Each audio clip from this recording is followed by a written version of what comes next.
Saying goodbye to Kazakhstan and Central Asia, we head east towards China. The border is a bustling hub of activity in a remote part of the world where traders from many of the former Soviet republics come to deal goods. We'll be crossing the Kyrgyz Pass and moving through 3 provinces on our way to Xi'an. The western region of China is the remote area, and after 2,000 years, it's just has the traditional way of agriculture and the trade, and almost no industry in ancient time. After liberation and establishment of Xinjiang Autonomous Region, the central government paid more attention for promote this area by either giving a lot of money to help the social construction, and also by encourage young people to come into this area. Despite the many nationalities that live here, a group of American motorcyclists is an unusual sight and draws a crowd. Getting licensed to ride in China is a specialty of Sim, our partner in the Middle Kingdom. Well, this is different from province to province. And like this year, we just drive in.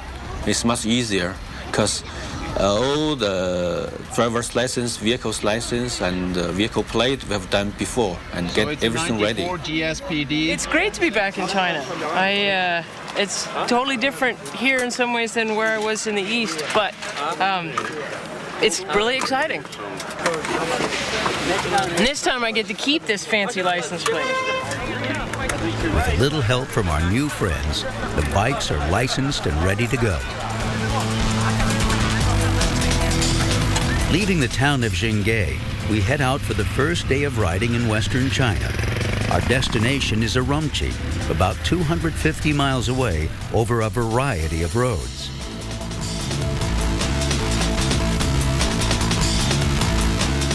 I thought when we were crossed into China, I was kind of apprehensive because I thought it was just going to be total crowds everywhere we went, but Western China is not like that at all. It's wide open spaces, a few smaller type towns and stuff. A lot of the roads have been decent. A lot of the roads have just been horrible. They've just been full rain. This area actually is a long expressway. Originally, it's National Road 312. It starts from Shanghai to all the way to northwest part of China. The total distance is around 4,800 kilometers totally. As the old national highway is replaced by a modern freeway, road construction in western China is a fact of life that we'll have to get used to. It was the bad road that was good. The nice road is just boring like heck. You fall asleep, you sit there and sing songs, listen to yourself, try to not fall asleep, and that's why we want to drive faster than the chase vehicle, because at least it gets your attention. But the first part was really fun. Going over ditches, through barriers, and when you come to a barrier, I found out the trick is have the black visor down and you think you are important. And then they just look and they see 16 of us coming and the gate go up automatically. It's great. This is one of the best roads I've ever been on, but actually like the little detour is much better. Fighting around the dirt and everything. Highway development in the region is an important part of China's overall plan to promote the growth of the western parts of the country, and a sign that greater changes will surely follow. For now, it's still possible to experience life in the small villages along the national highway before the changes. Chicken is a very big dish and it's popular in this area, and it originated from Xinjiang and this area especially. One chicken and together they put some other things like potatoes. This kind of dish, similar, is now become more and more popular in this area.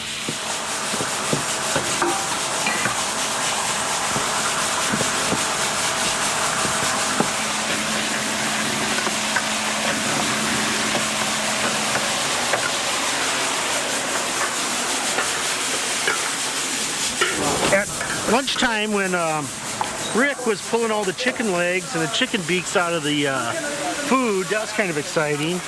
Then he was eating them. Figuring out how to say soy sauce. Once I get that one down, I think maybe the food will be quite all right at that point.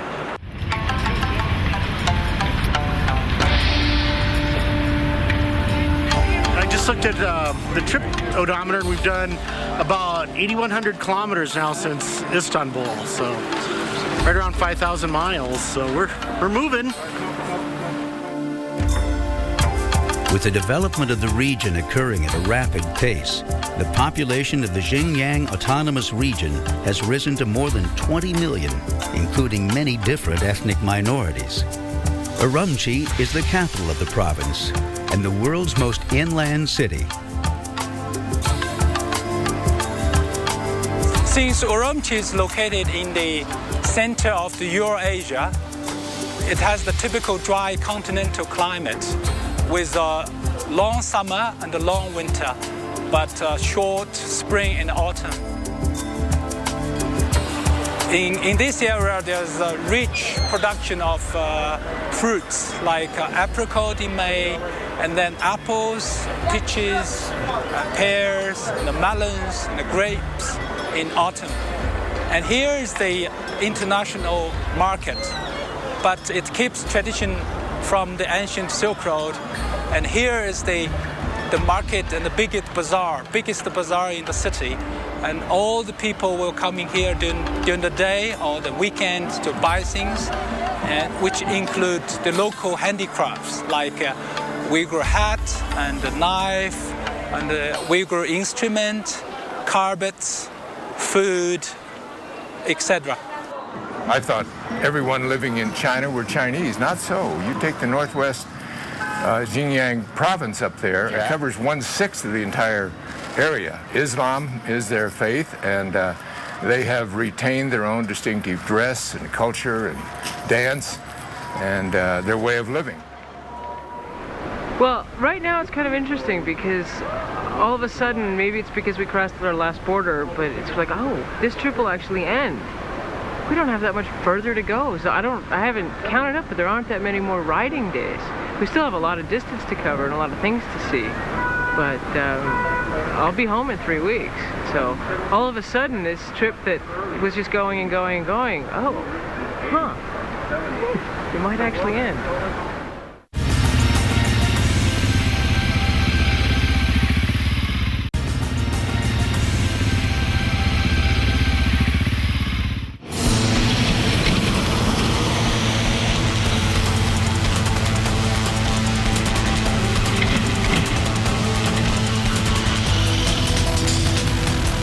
The motorcycle because I feel like I'm within the atmosphere, that I can smell things, I can experience the heat, I can feel the cold, and when you ride there is no shade, you know, you're like,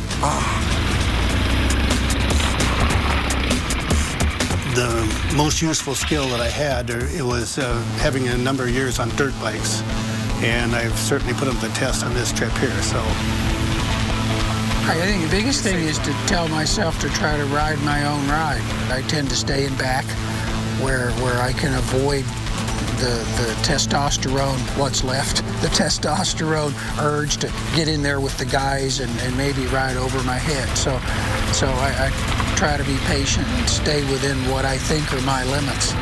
But it's by no means an easy thing to do. You can't just, you have to have the skills, the technical skills. You have to have just the wherewithal to do something like this.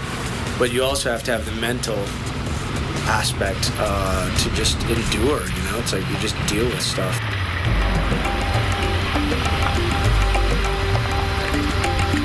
The travelers centuries ago had to go much slower. The roads didn't exist as we know them today. Which way you went was determined by, was there a war going on, who had raised tolls, etc.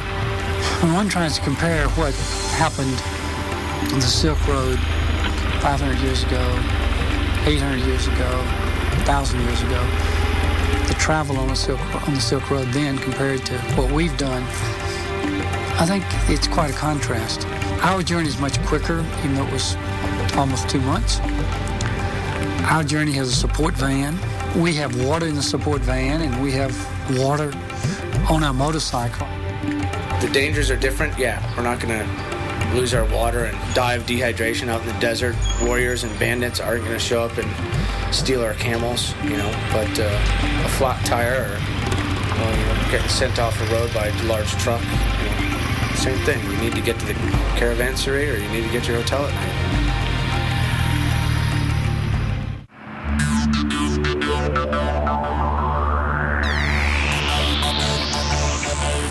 Turfan is a remarkable oasis on the Silk Road.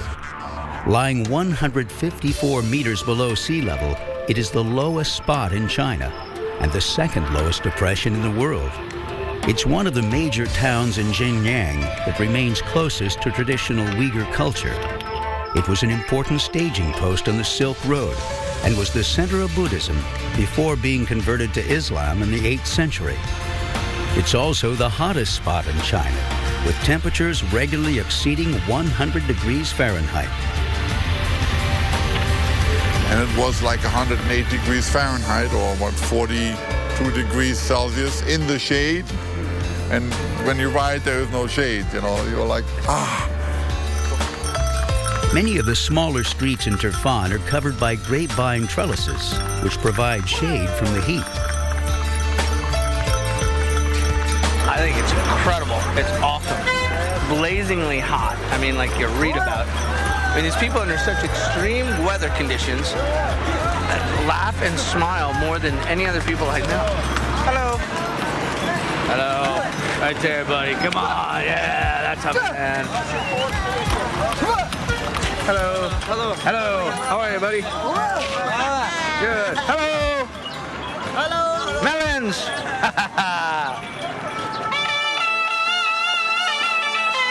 So every summer, during May to October is the high tourist season in this area. Many foreigners from all over the world and also the guests from all part of China, they come to Urumqi, Turfan, Kashgar for visit.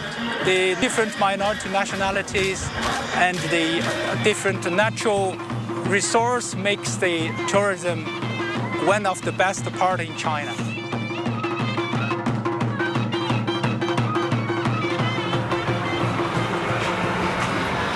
The relative coolness of the evening brings vibrant activity to the streets of Turfan. Little chance of rain means that these young men can enjoy a game of outdoor billiards.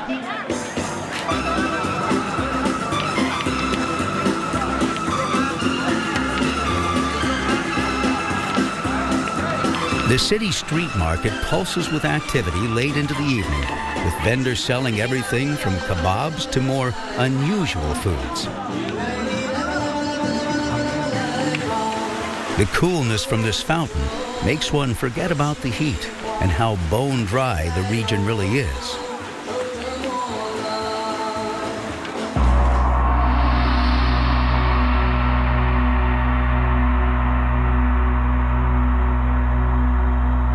In the morning, looking out over the rooftops of Turfan, we watch as the city wakes up.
This tower and the mosque next to it were built in 1777. The temple is empty, but services are just about to begin today.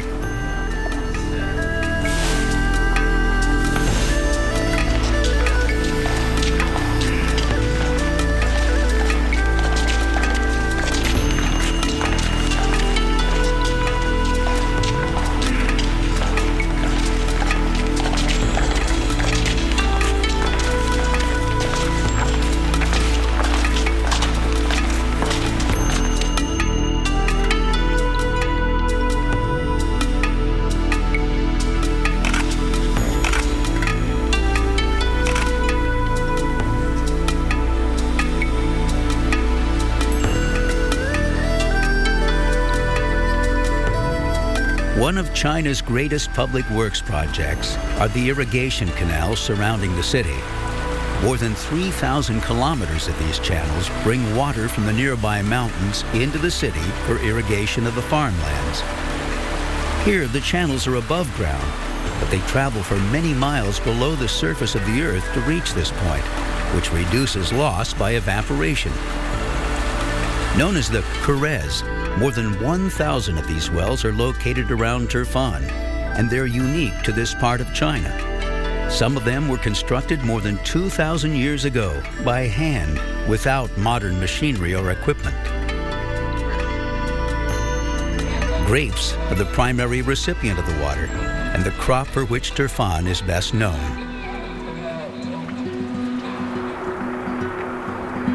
Grape Valley is on the outskirts of the city. This is a true oasis with overflowing life in a parched desert. The valley is filled with grape trellises and well-ventilated brick buildings that are used for drying the grapes. It's a wonderfully refreshing place to visit in the midday heat.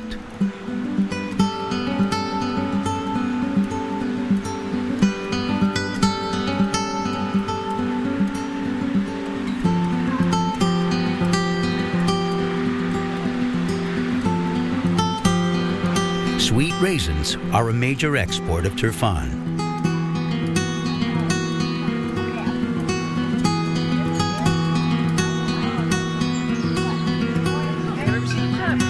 In the afternoon, we're invited to take lunch in a local home, which is an opportunity to taste the delicious fruit of this rich oasis. Of course, there were sweet raisins and the famous Hami melons, but the real treat, traditional hand-pulled noodles that are known across China as the best in the country.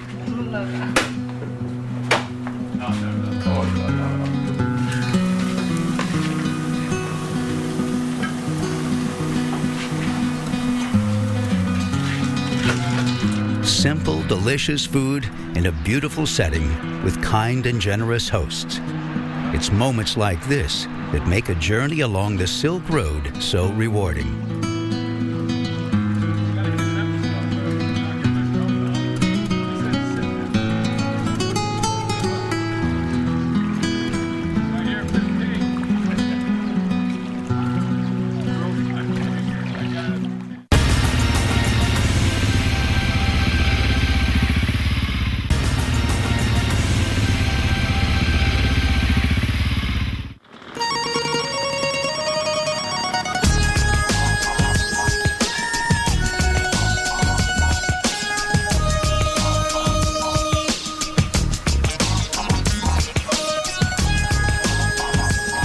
The legendary Flaming Mountains outside of Turfan provide the backdrop for the start of riding on day 41 of the Silk Road adventure. We've traveled almost 6,000 miles so far without any serious mishaps. But reminders of the dangers we face are constant companions on a journey like this. Bikers don't usually like to talk about it, but there is that at every given second, from the moment that motorcycle is on in the morning until you turn it off at night, any given second there's an absolute potential for death. There's an absolute potential to crash and really hurt yourself. In this kind of trip, you might die. Certainly last year, one of my comrades did die, and I'm unfortunately all too aware of that. But we've not intentionally stuck ourselves in harm's way beyond the ecstasies of the trip itself.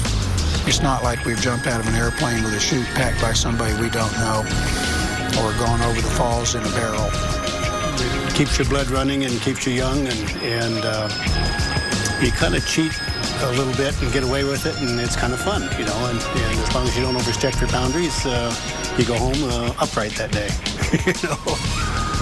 The vast emptiness of the Gobi Desert provides us with a real geocache opportunity, a gift for the next riders who come this way. Here we are at our secret location, GlobeRiders 05 Silk Road Group, and the Canister of Love.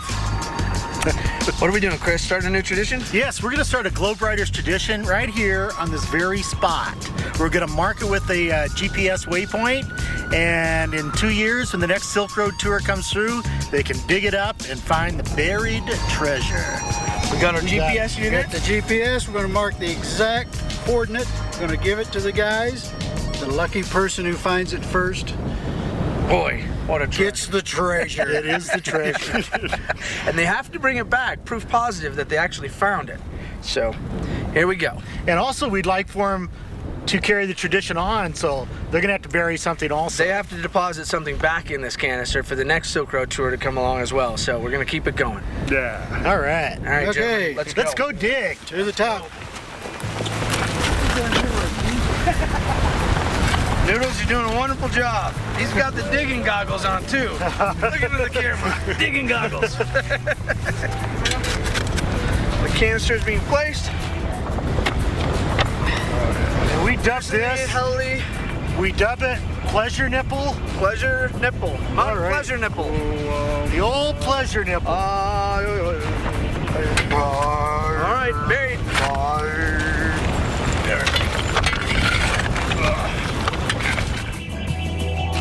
Continuing across a seemingly endless desert, we leave Xinjiang and cross into Gansu province along the Hexi corridor.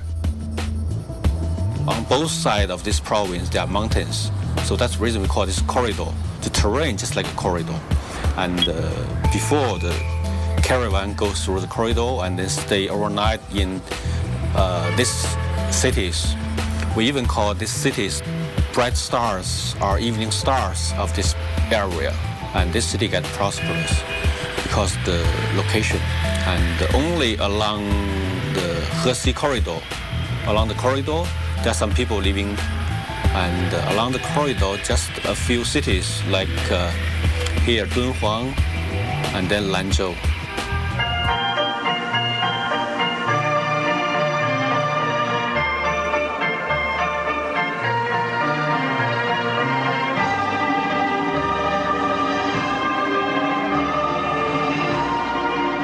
We're getting into more traffic, more populated, densely populated areas and things.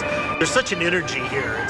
The people are always just moving around, or I don't know. It's just fun to be a part of. But China has been a surprise. It's been fun. It's just to be a part of it and see something that's happening. And I think this country is really on the move. And there's going to be a lot of things coming out of China.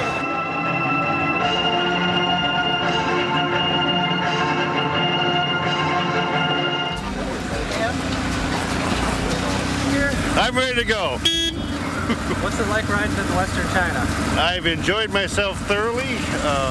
The Gobi Desert has been a lot of fun. Our hotels here are nice. It's just been a wonderful trip. Mostly desert. Nice and warm. Nice wind, little sand, grit, but great ride. When we ride, I try to control like the speed and the position, something like this. Generally, I think I can control easily, but sometimes there's difficulties to handle. Some people like to ride by themselves. Every people have their own personality. We'd hit extremely soft dirt, consistency of talcum powder. The dust was so thick, at one point I was following a dump truck, and I never did see the dump truck. And it was a challenge. As it turns out, we ended up with one man on the ground on that particular encounter. And we had several other ones like that throughout the day. It's kind of boring, not much happening, and I figured to liven things up a bit, I'd just do an endo. He's taking some soil samples to bring home. I can save them for a while. They'll be pretty good. They might be mixed with a few fillings, but other than that, they're in good shape. Okay. So we remove my cases, we're ready to roll. A little bit of a mess on these roads. There's construction, so they're detouring us off the highway and onto these dirt roads, but it's just absolute mayhem with trucks everywhere, 3 wide and stuff. All right, good. Soft gravel and hard pack and whatnot. I took a couple spills and lost the windshield on the last one, and have determined that that'll be the last spill of this trip. So a few aches and pains, but nothing serious. The bike's in good shape.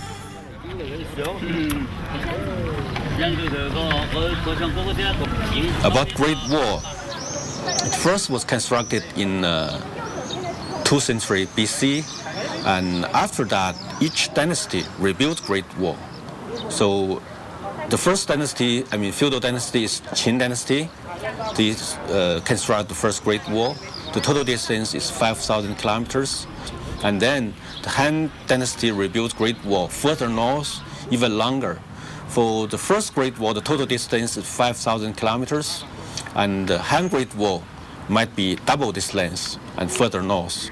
After that, each dynasty rebuilt Great Wall, there are some other nomadic tribes keep invading from northern part into the central area from time to time. So the wall effectively stopped these nomadic people entering to the central of China.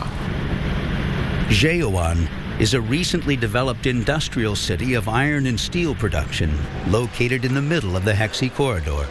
When we arrived, we were greeted by a local Chinese motorcyclist. I've been driving this bike for 5 years.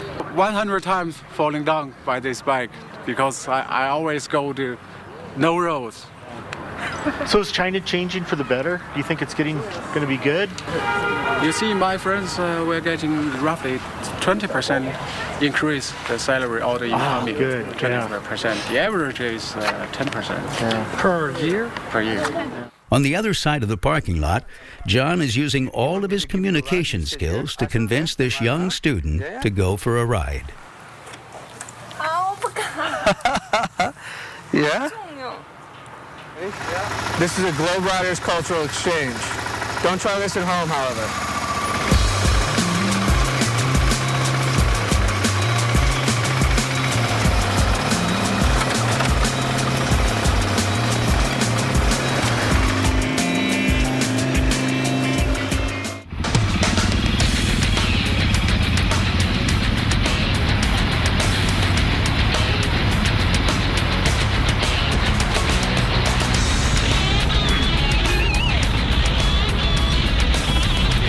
This morning we got up and we're going to have a nice, easy day, just rolling along the highway.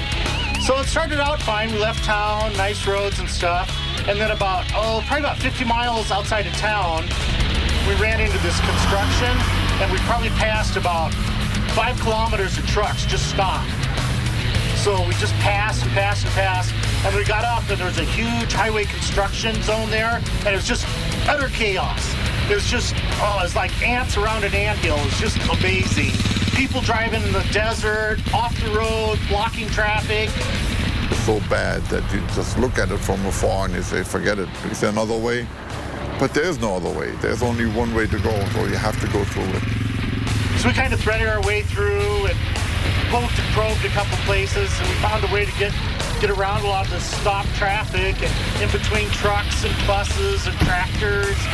After that, it wasn't too bad, a little bit of construction, and probably went another 50 miles or so, and came up to this one town, and we got kind of a police escort. And we came up to the brand new expressway. And this is like the most modern, best highway I've ever been on. It's just, the contrast is just unbelievable. But, you should see some of the signs on the expressway are just hilarious.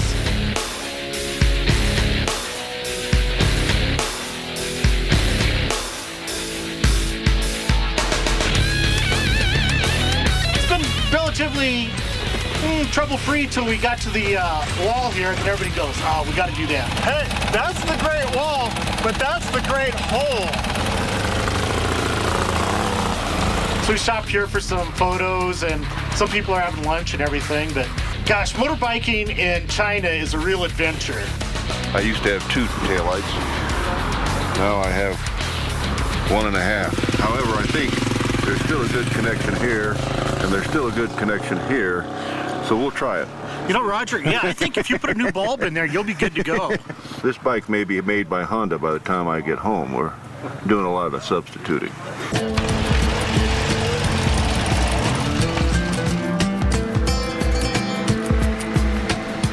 You ride all day, and you're really tired. And what we're doing and in the places we're doing them at is incredibly unique. So the moment you stop riding, there's a crowd of people around you. And in the morning when you do it, it's great, and you talk to everybody who's around you. In the afternoon, everybody who comes around you when you're getting gas, you talk to them, you smile, and you take their pictures with them.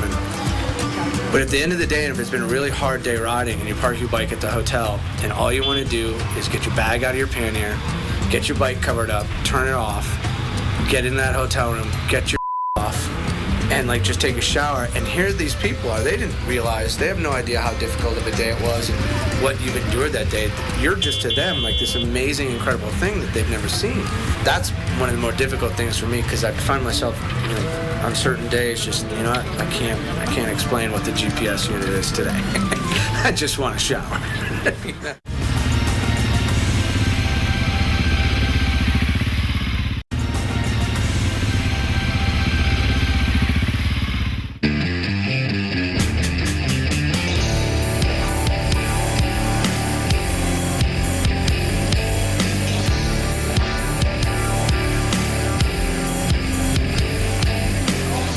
Life does not suck.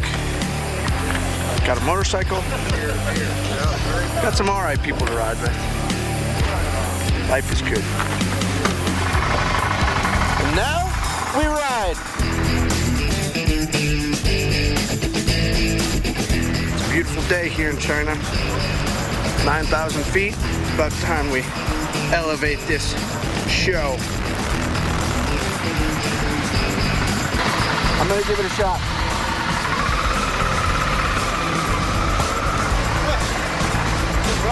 Can I just go stop right there? But I need to look at my bike. Can I just go right there and wait? Well, I can see it now on the group. This is the 3rd last day of the riding towards Xi'an. And people are getting a little touchy, a little irritated, I can see it. Look at my bike. Can I just go right there and wait? It's a lot of energy going in the group.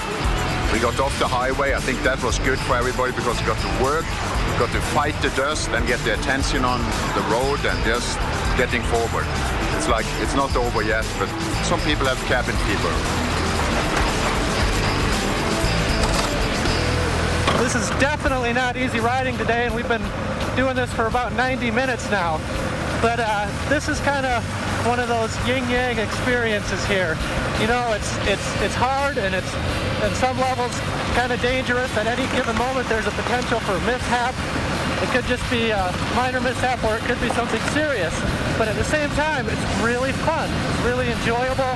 We're having an absolute blast. So we're here in China, the land that invented the yin-yang, and we're living proof of that concept right here on the road. Okay, well, we made it through this last round, so let's go find the freeway. Yeah. Where is that freeway? Come on, baby! You know, there's at times where you're just like, you can find yourself saying out loud in your helmet, you know? And then there's at times you feel the grin on your face and your cheek muscles push up against your helmet, and all of a sudden you realize you're just smiling by yourself inside your helmet. I don't think it would be as good as it is without that potential. That every second potential. I don't think any of us would do it if we knew that it was going to be absolutely safe constantly. If there was a cushion of padding around us to protect us the entire way, we'd sit on our couches and watch television if that's the kind of people. So, you know, easily put, it's, you know, we like to push things a little bit, push that on. Hey, clean yourself up a little bit. This is a respectable town.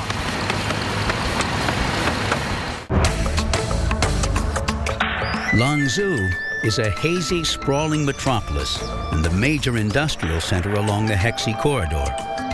The city was an important caravan stop along the Silk Road and the center of defense and communications in this part of China.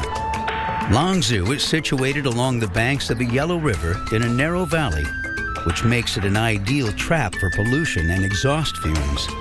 I'm scared, awed, impressed with China. 1.4 billion people with the size of this, with the natural resources that they have, with the work ethic that they have, with the burgeoning growth that they're experiencing, they are going to be a force to deal with. So economically, China is the moving power.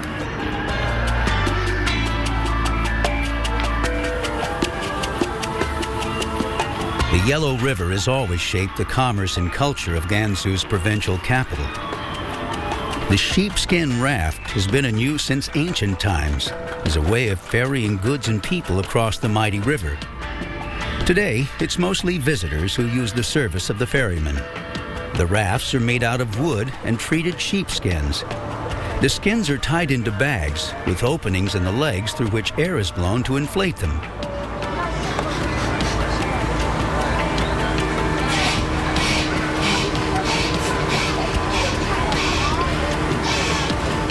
The rafts are light and can easily be carried upriver on foot.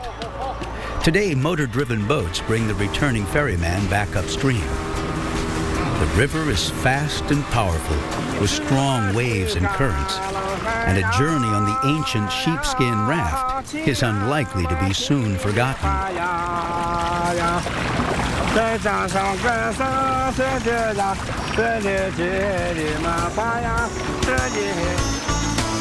Another important use of water from the Yellow River.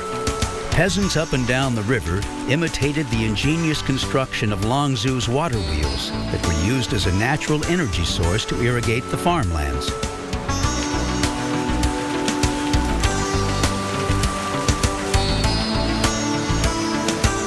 These water wheels were built in 1993, but the design goes back almost 500 years.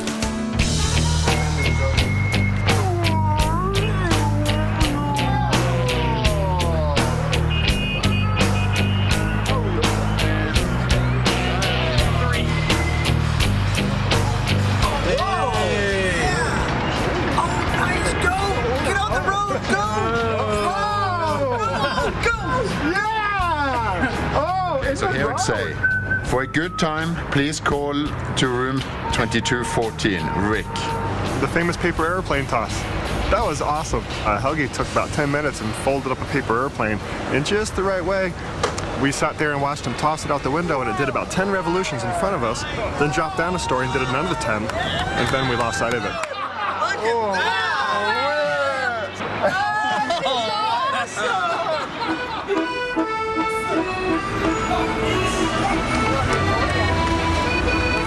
At night in China, and it doesn't matter what town it is, every city, the sun goes down, in the city center, everybody comes out, everybody walks the street.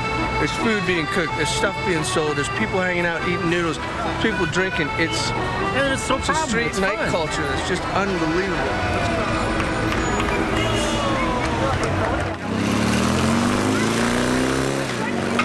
There was a small crowd, and Roger went up and got his key, and then has been giving rides to the young and the old. We've started out with, there's probably been a 5-year-old on the back of that, up to about a 50-year-old lady. And the crowd has continued to grow. We're going to top the evening off with some big-time fireworks, so we're all looking forward to that.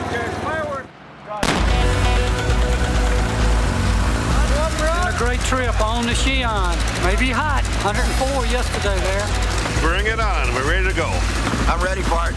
Let's get started.